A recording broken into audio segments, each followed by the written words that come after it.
बचपन में आपने कछुए और खरगोश की कहानी तो जरूर सुनी होगी। कछुआ बेचारा स्लो मूविंग और खरगोश सुपर फास्ट, कंप्यूटर से भी तेज। फिर एंडिंग भी आपको मालूम ही होगी। खरगोश का ओवर कॉन्फिडेंस और उसका घमंड उसकी हार की वजह बन जाती है और धीरे धीरे चलने वाला कछुआ फाइनली जीत जाता है। वैसा ही कुछ हो रहा है आजकल खरगोश इंडिया और कछुआ बांग्लादेश के साथ। 2020 तक सुपर पावर के सपने देखने वाला, चाइना को मात देने वाला, $5 ट्रिलियन इकोनॉमी बनने वाला, विश्व गुरु बनने वाला खरगोश आज ये पा रहा है कि उसका पड़ोसी कछुआ उसकी बराबरी कर रहा है। लेकिन क्या बांग्लादेश सच में हमसे आगे निकल गया है एज पर कैपिटा जीडीपी? क्या इस खरगोश की हार अब तय है, निश्चित है? इसका जवाब उतना सिंपल नहीं है जितना आप पेपर में पढ़ रहे हो। इसका जवाब एक्चुअली है हां भी ना भी। समय अभी भी बाकी है, लेकिन कैसे और क्या समय बाकी और इंडिया क्या कर सकता है बताता हूं। लेकिन उससे पहले खरगोश की स्पीड से जाइए, सब्सक्राइब बटन पर दाब दीजिए अपना हाथ। और हां, ज्यादा प्यार आ रहा हो तो ज्वाइन बटन भी है उसके बगल में, उसको ज्वाइन करिए और देशभक्त के मेंबर भी बन जाइए। नेता टाइप आधा काम मत करो, सब्सक्राइब के साथ साथ बेल आइकॉन भी दबाओ। बात है 2007 की, Queens Park Trinidad, World Cup का मैच, इंडिया वर्सेस बांग्लादेश। अरे ये भी कोई मैच होती है देखने वाली? ये तो प्रैक्टिस मैच थी इंडिया के लिए।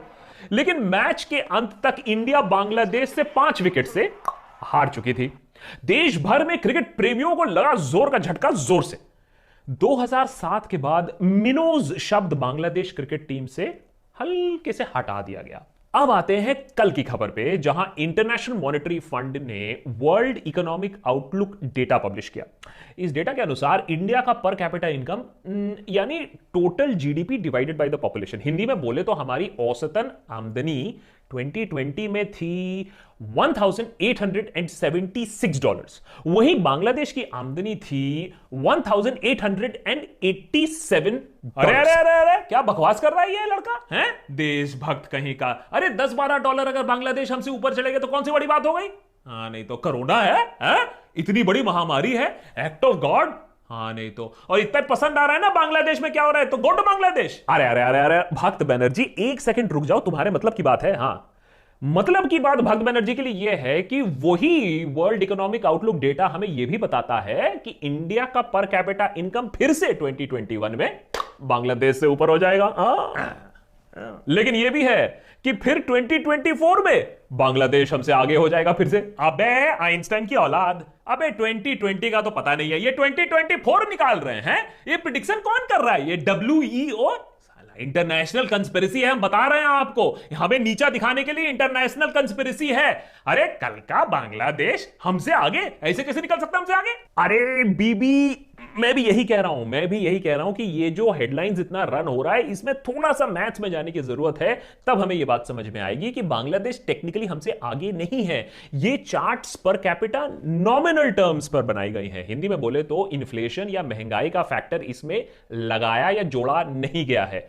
और 2014 से लगातार बांग्लादेश में इंडिया से ज्यादा इन्फ्लेशन है। तो अगर आप इन्फ्लेशन रेट एडजस्ट करके देखोगे तो औसतन एक भारतीय एक बांग्लादेशी से ज्यादा अमीर है। तो टेक्निकली ये जो हेडलाइन बार बार चल रहा है कि बांग्लादेश हमसे आगे निकल गया है, ये गलत है। लगता है अब तुम लाइन पे आ रहे हो बेटा, है? देखो देखो देशभक्त को क्या हो गया है, देश के लिए बोल रहा है, एंटी नेशनल बातें नहीं कर रहा है।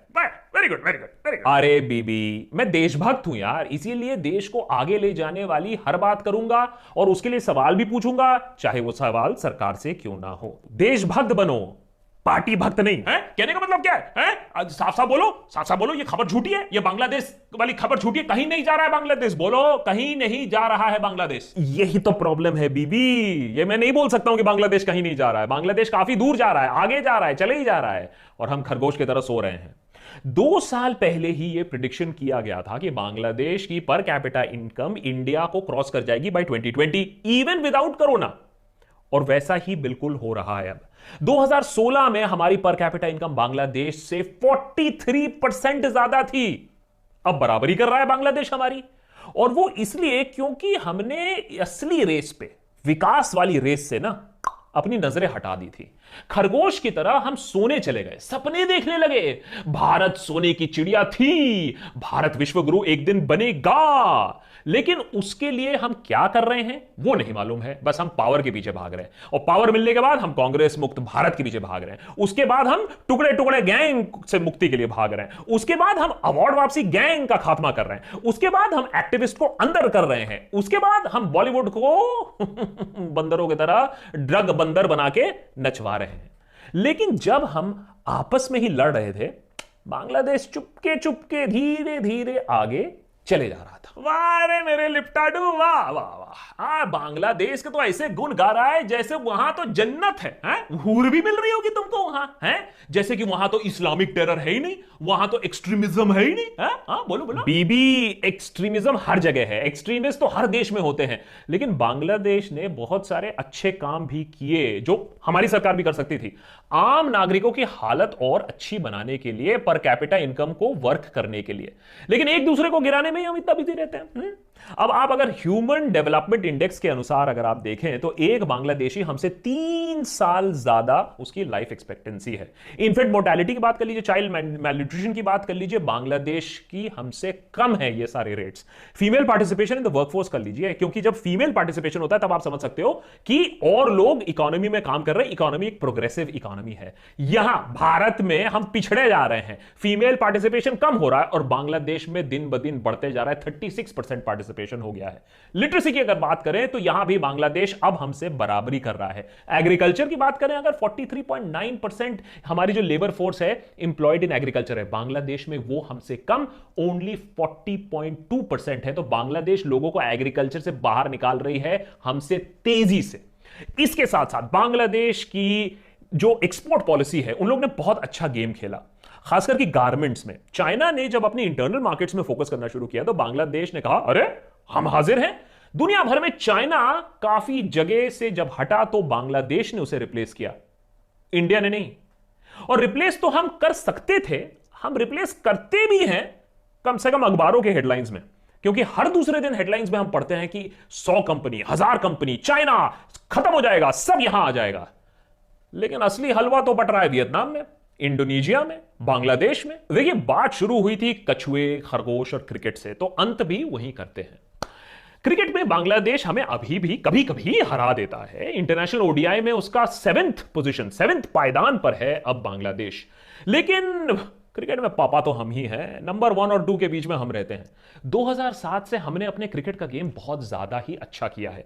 आप फॉर्म ले लीजिए, एग्रेशन ले लीजिए, फोकस ले लीजिए, ट्रेनिंग ले लीजिए, हमने पूरे दुनिया में वर्ल्ड बीटर्स बने हैं इंडिया। इकोनॉमी में वही इंप्रूवमेंट होना बंद हो गया लिबरलाइजेशन के बाद। खरगोश की तरह हम भी सो गए। ध्यान हमारा लिंचिंग, तनिष्क के ऐड पर, कौन क्या खा रहा है, किसने ड्रग्स लिया है, ये हमारी जिंदगी का मकसद अब बन गया है। अगर हम वापस इकोनॉमी पे फोकस करें, अगर हम खरगोश की तरह वापस रेस में आ जाएं, तो 2024 तक बांग्लादेश हमें पर कैपिटा जीडीपी में फिर से नहीं मात दे पाएगा। यह देशभक्त की गारंटी समझ लीजिए। नहीं तो लगे रहो जमात में, बॉलीवुड में, रिया में, कांग्रेस में, मंदिर मस्जिद बॉयकॉट, ओला, स्विगी, जोमैटो, सर्फ, तनिष्क, ऐसे ही बॉयकॉट करते रहो। कुछ दिनों में पाकिस्तान भी हमसे आगे निकल चुका होगा।